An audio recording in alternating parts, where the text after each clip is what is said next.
Poštovani gledalci, lijepi pozdrav na početku ovog drugog jesenjeg druženja na talasima pozitivnih vibracija i dobrog raspoloženja. Za ovu 45-minutnu šetnju turističkim BiH stazama pripremili smo vam priloge koje su naše reporterske ekipe snimile. Na Drini i u Ustikolini, zatim u Rogatici, te u opštini Stari Grad u Sarajevu. Na području Tuzlanskog kantona posjetili smo Banoviće, a u Lašvanskoj dolini općine Travnik i Novi Travnik. Sve ove općine i opštine kao turističke mikrodestinacije partneri su u projektu Digitalni turistički BiH Itinerer.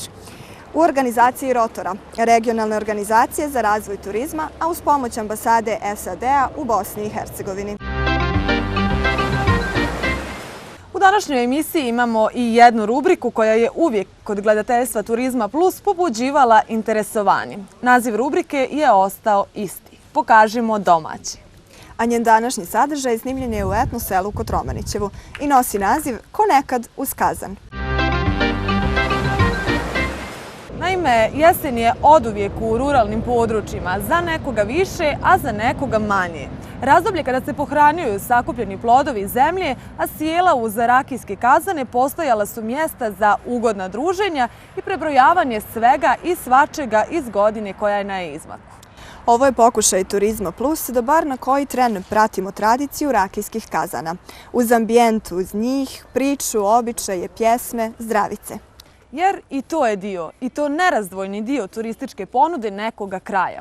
A ako nije, iskustvo kaže, mogao bi biti vrlo sadržajan dio te ponude. Tim prije što jedna stara izreka tvrdi. Ako hoćeš da upoznaš neki kraj i ljude u njemu, probaj njihovu hranu i piće. A naša domaća šljiva, šljivovica, šljivoviski upravo su sastavni dio ambijenta koji plijeni pažnju i domaćih i stranih turista. O tome ćemo nešto više govoriti u nastavku emisije, a sada je došlo vrijeme da pogledamo malo šta to ima u nagradnom kutku Turizma Plus. U današnjoj emisiji u saradnji sa našim prijateljima iz poznatih hotelskih kuća pripremili smo 4 lijepa nagradna osvježenja, dakle za 4 od brojnih gledalaca koji su se javili mailom, SMS porukom ili komentarom na fan page Turizam Plus. Dvodnevni vikend boravak za 2 osobe sa uračunatim doručkom u hotelu Palas u Banja Luci dobio je Josip Paradžiković. Dvodnevni vikend boravak sa uračunatim doručkom za 2 osobe u kraljevskom selu Kotromanićevo kod Doboja dobila je Vesna Šehovac. Dvodnevni vikend boravak sa uračunatim doručkom za 2 osobe u hotelu Ero u Mostaru dobila je Amela Omerspahić-Jakubović. Dvodnevni vikend boravak za 2 osobe sa uračunatim doručkom u hotelu Euro u Odžaku dobila je Zvijezdana Kalabić. Za putovanje s nama nemate troška. Nemate briga. Ovo je putovanje dobrog raspoloženja.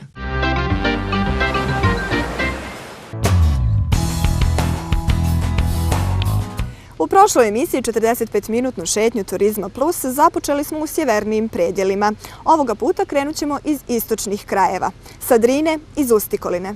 I u toj općini i u idućim turističkim mikrodestinacijama koje ćemo posjetiti u ovoj i sljedećoj emisiji, jedno od nezaobilaznih pitanja je turistički razvojni planovi. Jer ovo je upravo vrijeme kada se pripremaju planski dokumenti za iduću godinu.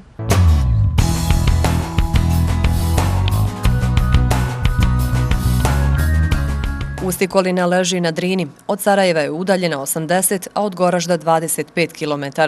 U prostoru čiste i nedirnute prirode očekuje vas dostojanstvena gostoljubivost domaćeg stanovništva i mnoga turističko-ugostiteljska ugodna iznenađenja. Rijeka Drina čini najveći dio turističke ponude ovog kraja i jedna od najatraktivnijih avantura svakako je splavarenje Drinom sve do Goražda. Ipak, svi potencijali dragocjeni za razvoj turizma vezani za Drinu iskorišteni su 10 od mogućih 100%, smatraju u Ustikolini. Na potezu je Skupština Bosansko-Podrinjskog kantona, od koje se traži da se Modran uz rijeku Drinu proglasi prostorom od opšteg interesa za razvoj turizma. Pokušava se sa oživljavanjem turističkog naselja Ada, koje je smješteno na samoj obali Drine.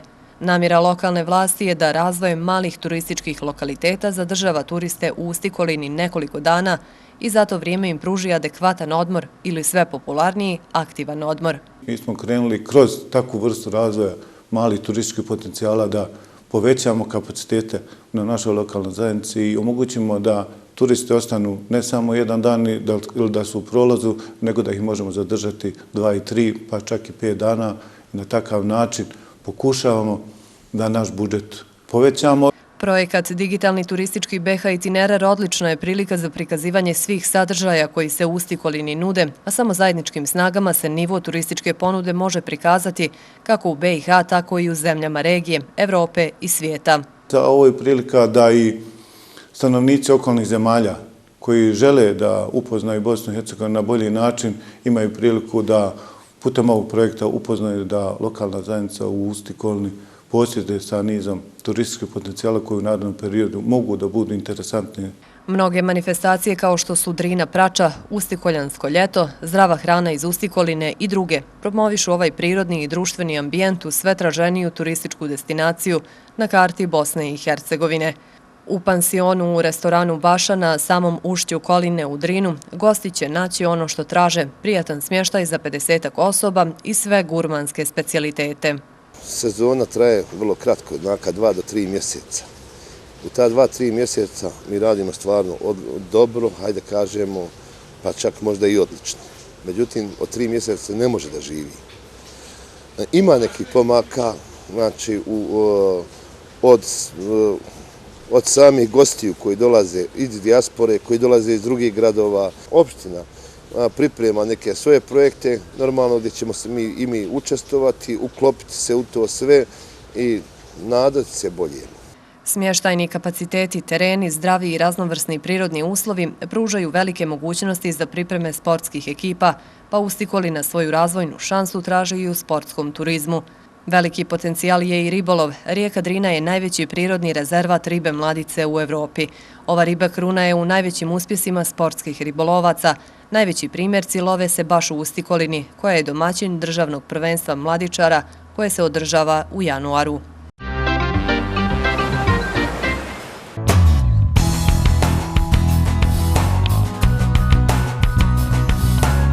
Sa uvijek lijepe smaragdno-zelene ljepotice Drine idemo malo u brda, prema opštini Rogatica. Na tom području sa izrazito planinskim ambijentom uvijek je bilo vrlo zanimljivih turističkih motiva. Bilo je tu nekada i čuvena ergela konja i još mnogo lijepih ugođaja. Da pogledamo šta je u tom kraju slikom i riječju zabilježila naša reporterska ekipa. Na istoku Bosne i Hercegovine na površini od 644 kvadratna kilometra prostire se Rogatica, opština sa oko 11.000 stanovnika. Može se najbliže opisati kao neizmjerno bogatstvo biljnog i životinskog svijeta, pećina, planina i izletišta. Ovo je mjesto sa koga dolaze izuzetno kvalitetan krompir, kajmak i jagnjetina, a poznata je i ergela na Borikama, raj za turiste u bilo koje godišnje doba. U planu je i uređenje novih atraktivnih turističkih lokacija. Značajno je pomenuti pećine Govještica i Banj Stijena, od kojih je jedna trenutno istraženih najduža u Bosni i Hercegovini sa oko 10 km kanala. Opština Rogatica ima jedan u planu kapitalna investicija projekat koji će, ako Bog da se završiti na proljeće, da se napravi prilazni most preko rijeke Prače kako bi pećine Govještica i Banj Stijena bile puštene u turističku upotrebu. Rogatica se kao naselje prvi put pominje u 15. vijeku, ali mještani kažu da je mnogo dokaza i iskopina koji potvrđuju da je na ovom prostoru postojalo naselje još u praistorijskom i antičkom dobu, a lipidari iz antičkog doba smješten je u parku kod Doma zdravlja. Opština Rogatica zauzima 3. mjesto po broju nekropola stećaka, odnosno i broja stećaka. Preko 2600 stećaka se nalazi na opštini Rogatica. 2 stećka imaju i u muzeju u Sarajevu. Seoski turizam je u začeću i nekoliko je zainteresovanih domaćinstava koji će se u ovaj posao i upustiti, kažu nam u turističkoj organizaciji opštine. Jedno od najinteresantnijih mjesta u opštini Rogatica svakako su Borike. Ova visoravan od centra opštine udaljena je 18 km, smještena je na nadmorskoj visini od 1100 metara. Borike su najpoznatije po uzgoju nadaleko poznatog krompira. Na boričkim poljima radilo se i u vrijeme naše posjete. Čuven je ovaj kraj i po kajmaku i jagnjetini. Kako je turizam strateška grana u svim razvojnim planovima Rogatice, iz ove opštine stiže podrška projektu Digitalni turistički BH Itinerar. Apsolutno razumijem da pogotovo kad je turizam u pitanju da na mikrolokaciji se ne može ništa uraditi bez uvezivanja sa okruženjem, bez uvezivanja sa širim prostorima i mi, zahvaljujući ono što imamo na našem prostoru i još uz ovaj modern pristup, nadamo se da će to dati značajne rezultate u narednom periodu kad je u pitanju razvoj turizma na prostoru opštine Rogatica. Najveći razvoj turizma na Borikama dešavao se nakon otvaranja hotela 1974. godine. Hotel je nedavno renoviran i raspolaže smještajem prigodnim ambijentu u kome je smješten. Pored smještaja posjetioci mogu vidjeti mini zoološki vrt, provoditi vrijeme u Adrenalin parku ili jednostavno odmarati u Borovoj šumi. A za ljubitelje konja i jahanja tu je Ergela. Ergela Borik je osnovana i davne 1895. godine. Danas se ovdje uzgajaju arapski i bosanski brdski konji. Kao jedina ergela u ovom dijelu BiH, interesantno je turistima i svima koji žele učiti jahanje. Trenutno su u hotel Borike i istoimena ergela za posjetioce otvoreni samo vikendom. Plan na poboljšanju turističke ponude, ali i razvoju sportskog turizma u Rogatici se uveliko razvija. Ovih dana smo u poodmakloj fazi da završimo jedan objekat sa 6 apartmana sa sportskim centrom koji će stvoriti uslove za sportski turizam, za školu u prirodi i za naravno izletnicima i turistima koji žele da posjete taj prostor. Od ukupne površine Rogatičke opštine više od 390 kvadratnih kilometara nalazi se pod šumom koja oduvijek privlači planinare i lovce. Zanimljivo je da se na putu između Rogatice i Borika nalazi najstarija lijeska u Bosni i Hercegovini. To je stablo mečije lijeske, u narodu poznato i kao medvjeđa lijeska. Prosječan vijek starosti ove vrste je oko 200 godina, ali Rogatička lijeska je, kažu upućeni, starija od 450 godina.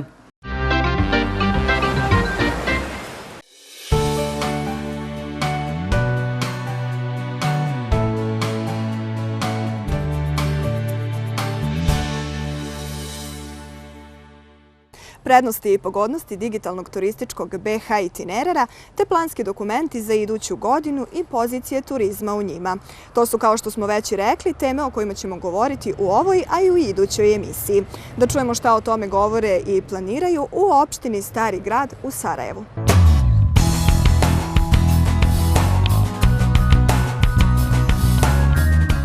Opština Stari Grad nastoji postati i ostati globalno prepoznatljivo turističko i kulturno odredište sa zaštićenim objektima kulturno-istorijskog i prirodnog nasljeđa u kojem se tradicija starih zanata njeguje i cijeni kao specifična vrijednost.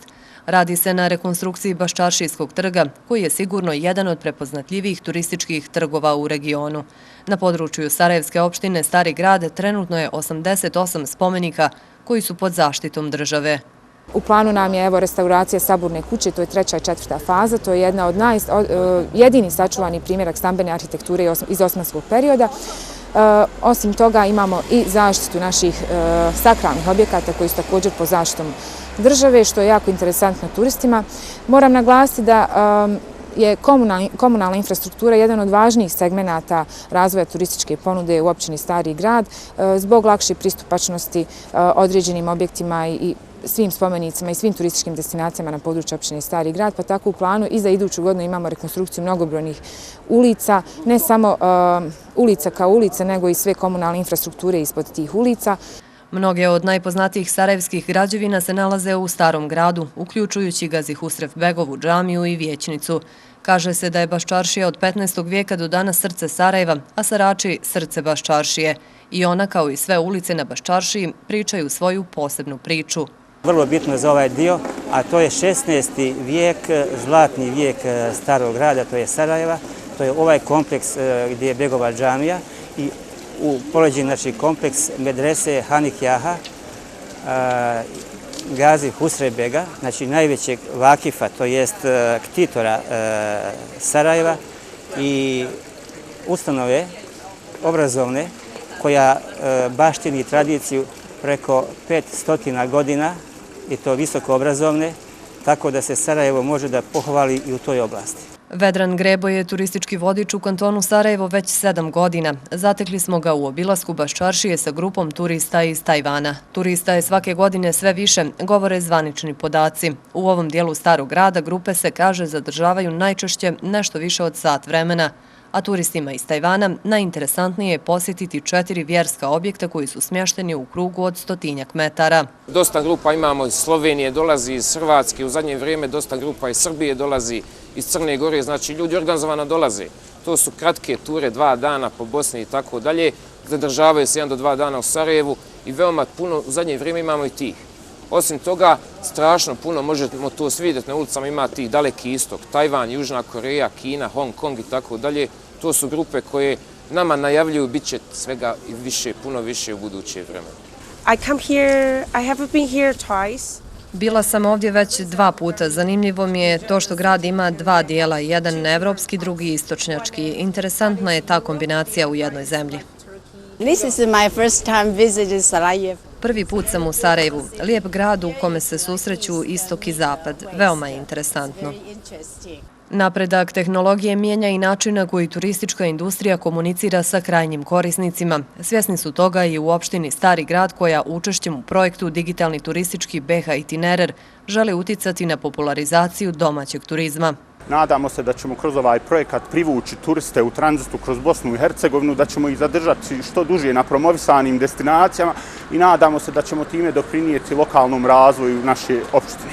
Planira se adaptacija Trebevića kao jednog od značajnijih prirodnih spomenika u Starom gradu i jedne od planina na kojoj su održane zimske olimpijske igre 1984. godine, pa će turistička ponuda u ovoj opštini, pored dobro poznatih lokacija, biti proširena i na spomenike kulture kao prirodno nasljeđe. A sada s iskrenim zadovoljstvom predstavljamo i nove partnere Turizma Plus, radio televiziju Tuzlanskog kantona. Reporterska ekipa ove TV kuće, koja zajedno sa još 24 lokalne televizije iz Bosne i Hercegovine emitira ovaj TV serijal, uradila je prilog za emisiju. Kolegama i kolegicama iz radio televizije Tuzlanskog kantona lijep pozdrav i dobrodošli u klub prijatelja Turizma Plus. S nama idu pozitivne vibracije. Pođite i vi. Čitav Tuzlanski kraj bio je svojedobno izrazito razvijen industrijski centar regije. Sada se slike i prilike uveliko mijenjaju. U mnogim općinama ovoga kantona sve je više nastojanja da se razvojni fokus usmjeri prema oblasti turizma. Da pogledamo priču kolega iz radio televizije Tuzlanskog kantona koji su snimili u opštini Banovići. Tamo zaista ima toliko prekrasnih turističkih motiva da vrijedi pogledati, otići, ali i uživati.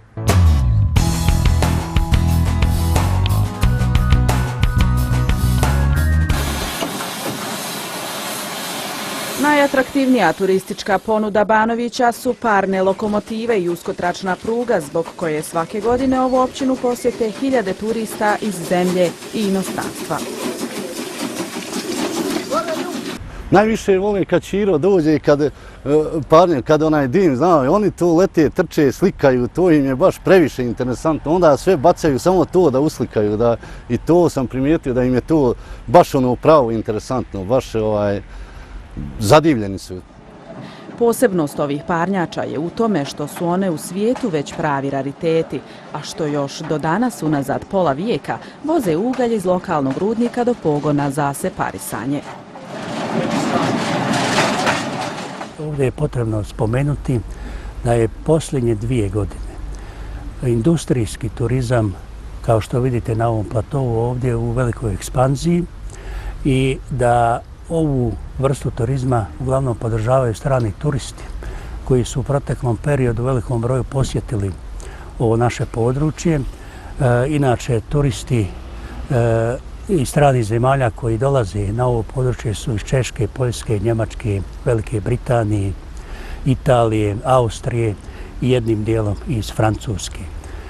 Mi smo znači u proljeće ove godine imali negdje oko 1000 takvih turista. Ovih dana, prije 1 mjesec dana, smo imali neki 250 tih zaljubljenika parne lokomotive i ovog industrijskog turizma. Da upotpune turističku ponudu, čelnici općine i rudnika Mrkog uglja Banovići izgradit će muzej rudarstva i željeznice na platovu gdje je planirana izgradnja muzejske zgrade i željezničke stanice za turiste, već se nalaze mašine koje su okončale svoj radni vijek u rudničkim pogonima.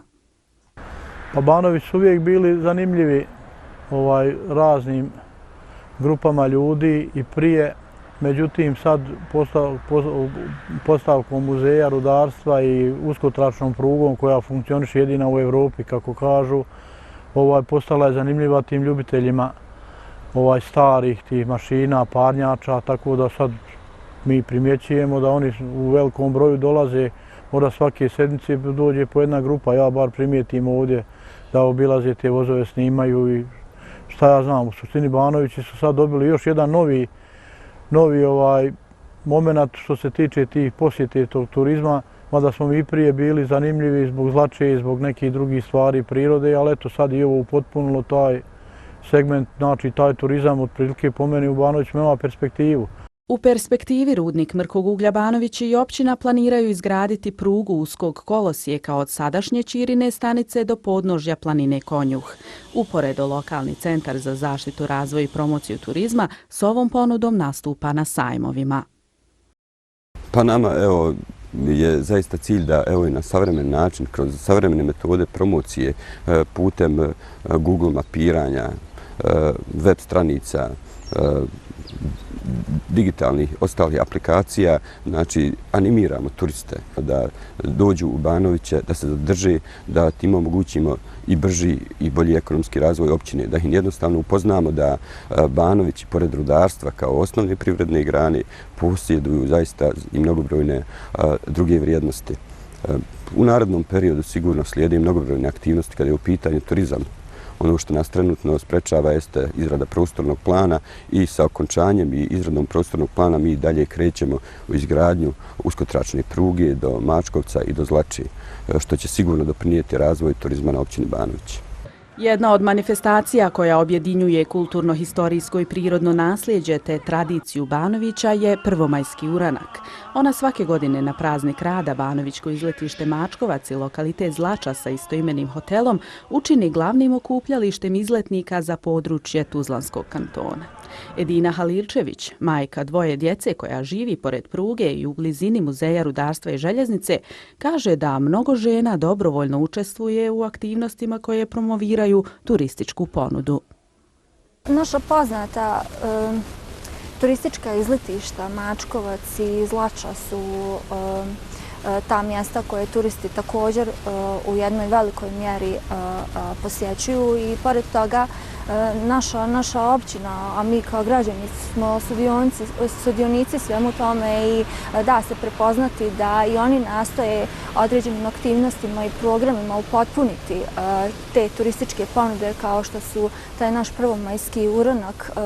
Na 2-3 dana prije imamo već našu tradicionalnu gastro ponudu gdje učestvuje veliki broj građanki, žena naše općine koje su različite strukture od starosne dobi, različite profesije. Tu se prije svega nude naša tradicionalna stara jela, posebno vezana za naše podneblje Banovića, pa zatim naši okolni gradovi, kanton, pa samim tim i cijela Bosna i Hercegovina. Ova diplomirana ekonomistica, kao i većina građana Banovića, smatra da je turizam grana koja će u budućnosti imati mogućnost da se širi i da zapošljava, a zahvaljujući muzeju i da edukuje. Ja kao majka svoje djece i kroz sve te svoje spoznaje koliko je bitno da danas djeca budu poučena kulturom, smatram da je to jedan veliki projekat koji trebamo svi podržati i čelni ljudi naše općine. Nama je to svima poznato da se to već sve radi u tu svrhu kako bi mladi ljudi na ovom području imali bolju perspektivu, bolju i ljepšu budućnost. Zahvaljujući rudniku, Muzej rudarstva i željeznice stalno će se proširivati. Osim starih rudarskih mašina i alata te starih parnjača, ovdje će gosti uskoro moći vidjeti i umjetno jamsko okno. A već svake subote u podne zainteresovani ljubitelji željeznice mogu se provozati prugom u kompoziciji turističkih vagona koje vuče Ćiro, muzejska atrakcija u pokretu.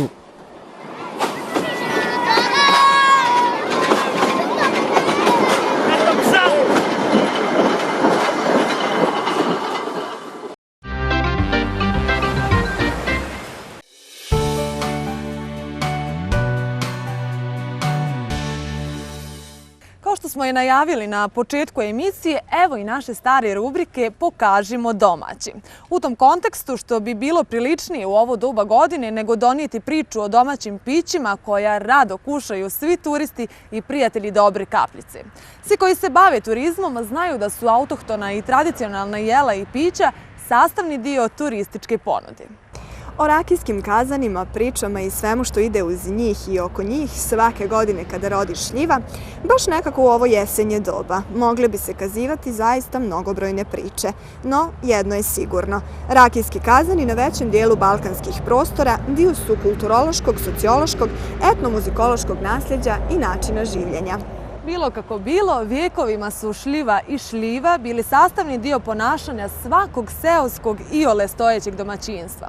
Vremenom, kao i mnogo šta drugo, puno toga se promijenilo. Ali pečenje rakije ostalo je i dalje dio urbaniziranog ruralnog ambijenta. I bit će tako sve dok ne uđemo u Evropsku uniju, a od tada će već da važe neka druga pravila. Do tada će, kako narod kaže, još mnogo mutne vode poteći, mnogi rakijski kazani i dalje će se pušiti iz dvorišta seoskih kuća i prigradskih naselja. Dio tradicije i pečenja rakije, autohtonog pića ovih krajeva može se i ove jeseni vidjeti na sve strane. I neka, lijepo je to. Lijepo je i za vidjeti, a još i ljepše za uživati u takvom ambijentu. Jedan takav ugođaj riječju i slikom zabilježila je naša ekipa u kraljevskom selu Kotromanićevu.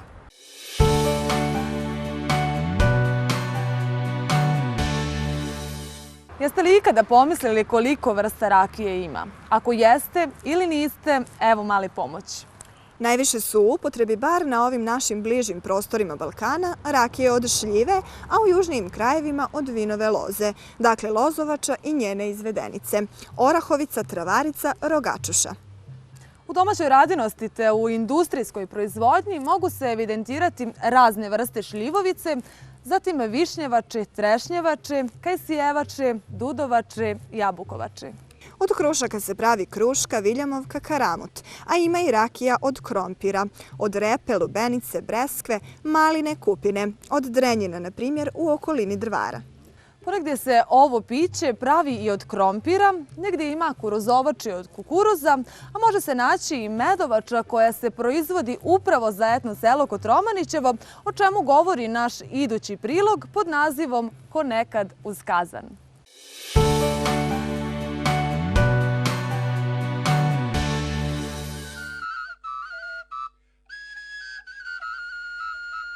Druženje uz rakijski kazan ili, kako ga u narodu nazivaju, veseli stroj, uspomena je na jesen u Bosni i Hercegovini.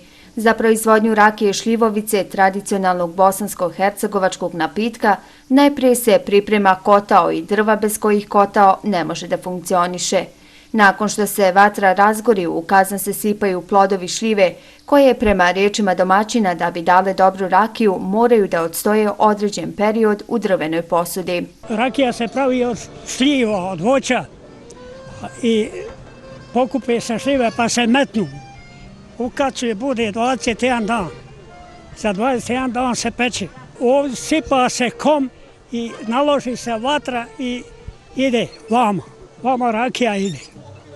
Izlazi. Koliko će biti litara rakije u jednom kotlu zavisi od roda šljive i samog podneblja. Što je jača vatra, domaćin kaže, rakija brže protječe. Ovi novi kazani nisu kao oni stari. Samo je stari kazan na malo. Nema, propalo.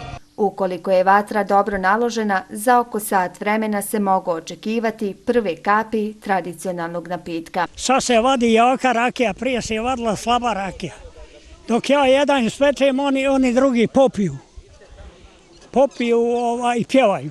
Oj kazane, moj bakreni sude, svako jutro kraj tebe me budi.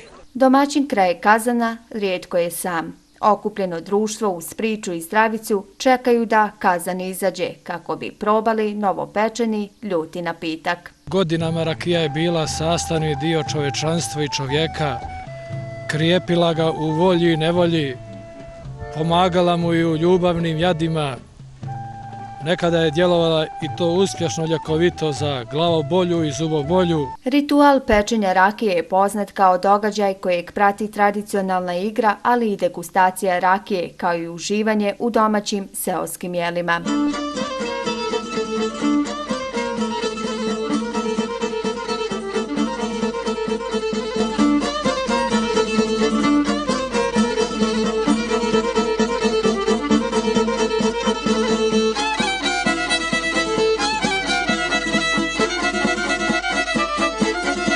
Šljivovica, to je opšte poznato na ovim prostorima, je piće broj 1. Znači, bez šljivovice ne može ni roditi, ni umrijeti. Sve manje se, znači, pije viski, štok, vinjak, konjak i tako dalje. Jer sigurno da je prava, dobra rakija voćina daleko bolja nego bilo koje drugo piće. Mi uglavnom gdje god da se pojavljujemo, gdje god dolazimo i gostujemo, nosimo to naše najstarije tradicionalno jelo koje se zove bunjgur. Pravi se od pšeničnog i kukuruznog brašna, znači dve vrste su u pitanju, začini se sa kajmakom domaćim i to je nešto što su pravile naše bake i majke i mi to s ponosom pokazujemo. Pečenje rakije označava druženje uz vatru kraj kazana, međusobno pomaganje, a kao i svaki naporan rad ovaj postaje lakši uz pjesmu i smijeh koji ga tradicionalno prate. Opšte je poznato da na ovim prostorima tradicionalno se peče rakija u ovo vrijeme, u ovo godišnje doba, a pošto naš narod je narod koji je uvijek bio za dobro raspoloženje i za dobru kapljicu, zato uvijek imamo dobru muziku, trudimo se da kvalitetno sviramo, tu je naš bend Moj rođak sa sela, ansambl, sviramo tamburaški stil, sviramo sve što je narodu potrebno za jedno dobro raspoloženje. Bosansko-hercegovački tradicionalni napitak vadi se od 45 do 50 stepeni. Po starom narodnom običaju, u znak dobrodošlice i gosti se dočekuju sa domaćom rakijom. It's very warm. Veoma je ljuta, veoma lijepa i veoma ljuta. I love traveling through here. The people are very, very friendly. Volim putovati ovom zemljom. Ljudi su veoma ljubazni. Lijepo je. The brandy was excellent. The agriculture here is very impressive. Vaš brand je odličan. Ponešto o vašoj zemlji znam, iako nikada nisam boravio u Bosni. Vidio sam mnogo projekata u Bosni. Ja mislim da je vaša zemlja prelijepa. Podsjeća me na moj dom, ali je drugačija.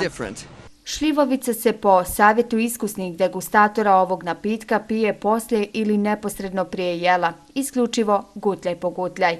Jedno od karakterističnih jela za pečenje rakije je i peka pripremljena u kaminu, kao i kraljevski pasulj.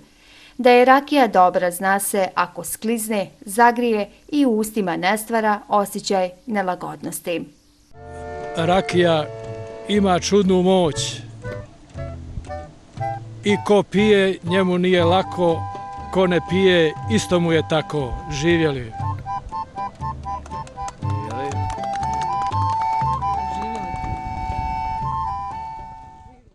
Malo smo se duže zadržali uz ovaj kazan, ali duže ili kraće poslije boravka uz i oko rakijskog kazana nemojte nipošto sjedati za volan automobila, ma gdje išli. A mi ćemo vas sada povesti na jednu malu šetnju kroz Lašvansku dolinu. Na redu su prilozi iz opština Novi Travnik i Travnik.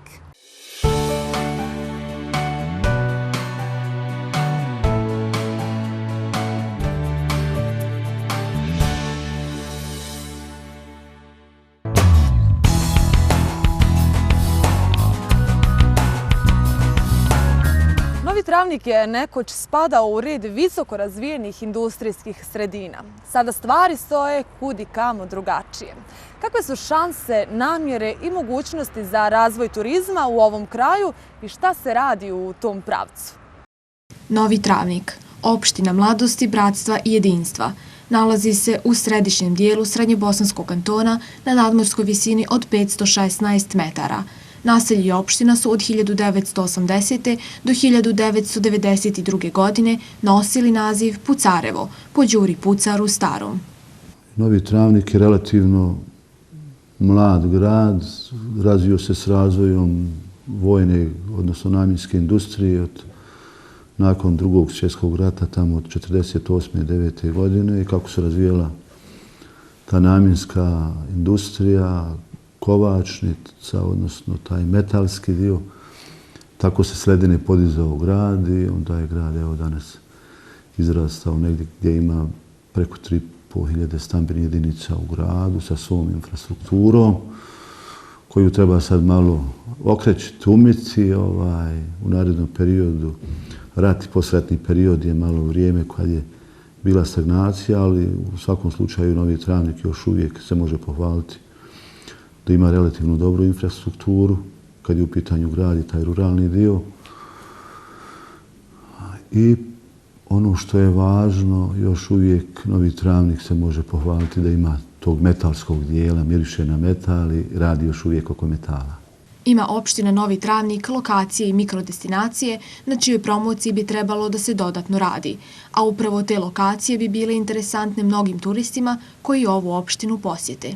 Novi Travnik će u ovom projektu predstavljati 3 lokacije, to su stara džamija u Šenkovićima, srednjevjekovna nekropala Stećaka Maculje Rostovo i muzejski prostor zavičajne zbirke baština ovdje u Novom Travniku.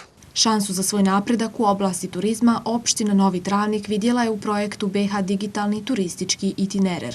Pored bogatih prirodnih, šumskih i riječnih potencijala, mogućnost za bavljenja lovom i ribolovom kao i raznim sportsko-rekreativnim aktivnostima, grad Novi Travnik se svrstava u mladu i urbanu turističku sredinu.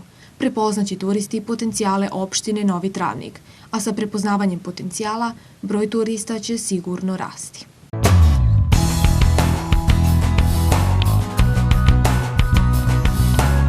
Nadaleko čuvena plava voda. Stara Travnička čaršija, kuća još čuvenijeg Nobelovca sa ovih prostora, Ive Andrića. Sve su to asocijacije kada se pomene ovaj srednjobosanski drevni grad. Bilo bi dobro da vidimo i čujemo kako izgleda turizam u Travniku, gradu podno Vlašića, ali i na Vlašiću. Travnik, grad u centralnom dijelu Bosne i Hercegovine, nekadašnja prestonica bosanskih kraljeva, udaljene tek 90 km sjeverozapadno od Sarajeva. Prošli su Travnikom osmanski veziri, ostavivši iza sebe veliki dio kulturnog nasljeđa kojim se ovaj grad danas ponosi. Mnoštvo je legendi koji pričaju priču kako je ovaj grad dobio ime. O gradu i njegovim ljepotama mnogo se govori i piše.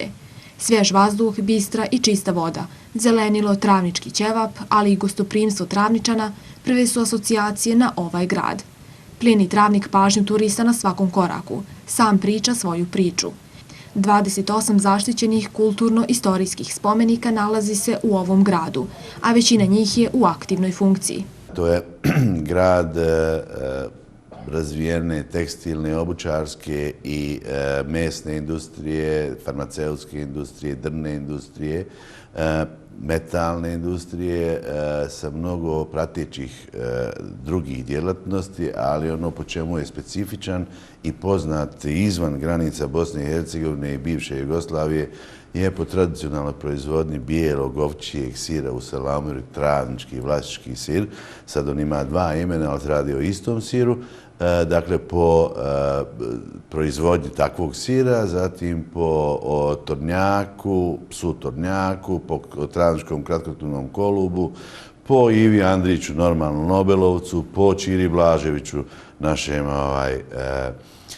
treneru reprezentacije, po Sejdu Memiću Vajti, po Nuri Bazdulj, po mnogim, po Besimu Spahiću, po glumcu Josipu Pejakoviću i mnogim drugim ljudima koji su obilježili ovaj prostor. Poznato je da je grad Travnik bio 150 godina sjedište Bosanskog pašaluka i rezidencije 77 vezira i sjedište 2 konzulata, dakle austrijskog i francuskog, što je naš Nobelovac Ivo Andrić detaljnije objasnio u svom poznatom romanu pod nazivom Travnička hronika. Sa sjevera ga okružuje jedna od najljepših bosansko-hercegovačkih planina, planina Vlašić, sa 1963 metra nadmorske visine, a sa juga ga okružuje planina Vilenica.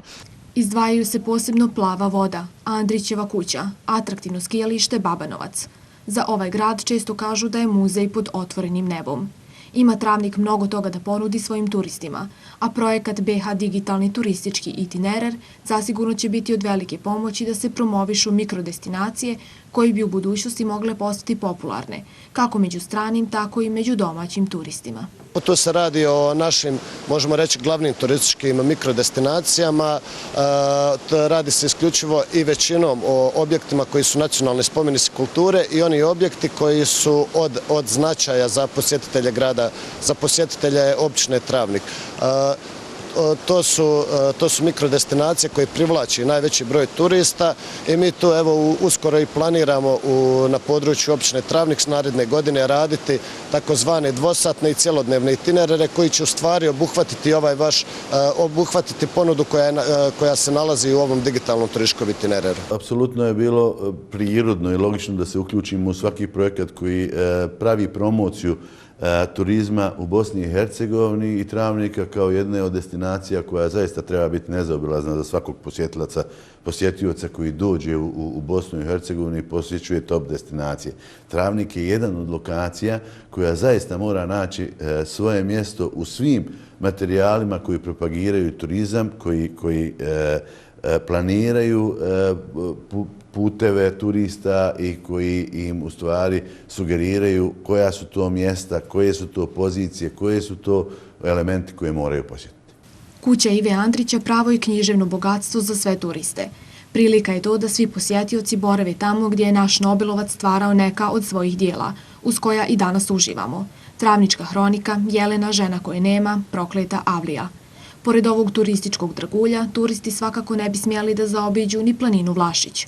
Turizam ove planine razvija se i u ljetnom i u zimskom periodu. Mi smo uvijek gledali na Vlašić kao na planinsku turističku destinaciju, a ne isključivo zimsku.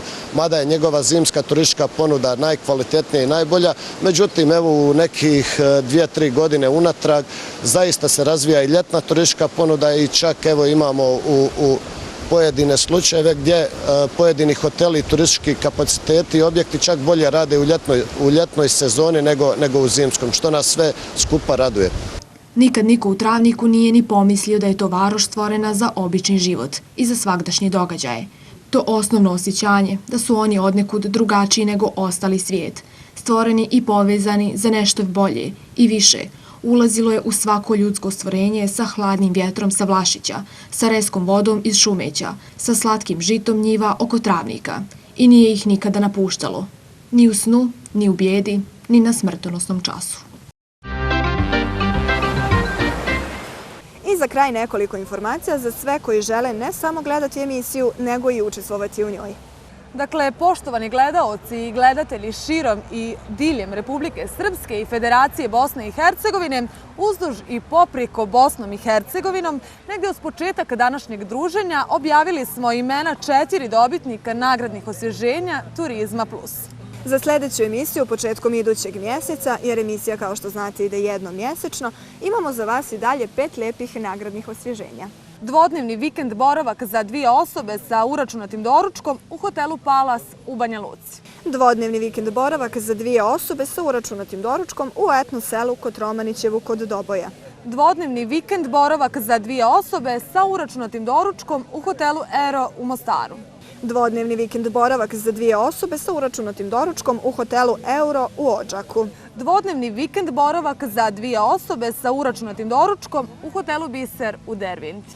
Dovoljno je samo da pošaljete e-mail poruku ili SMS poruku na telefon broj 064 42 00 999. Komentar ili poruku na fan page Turizam Plus. Vaša mišljenja, prijedloge i sugestije rado ćemo uvrstiti u emisije, a najsrećniji od vas još mogu biti i nagrađeni.